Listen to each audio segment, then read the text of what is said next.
July 3, 2005.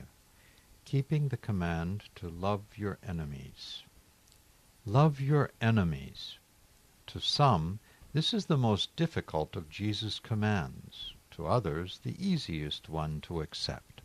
People in the first group have difficulty getting past natural instincts of defending themselves or those they love. If I love someone who wants to hurt me or someone I love, it seems that I am betraying myself or my loved one. It's one thing to love my neighbor, but my enemy? People in the second group have no difficulty accepting a command to love one's enemies because they claim, I don't have an enemy in the world.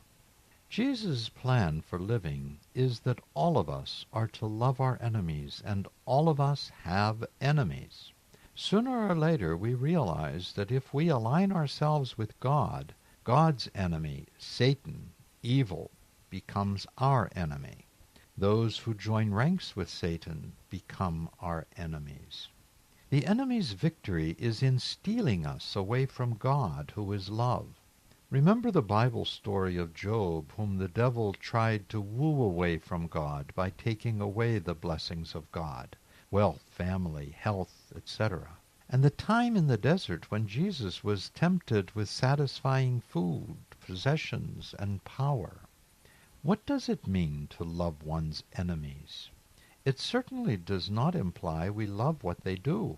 It doesn't mean we reflect actions as fighting fire with fire. Again, the enemy's victory is our abandonment of love. Regrettably, the word love has been reduced to mean like a lot.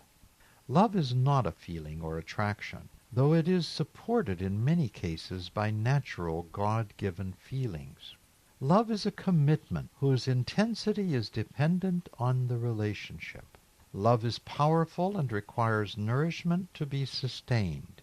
In loving one's enemies, our love for all others is strengthened.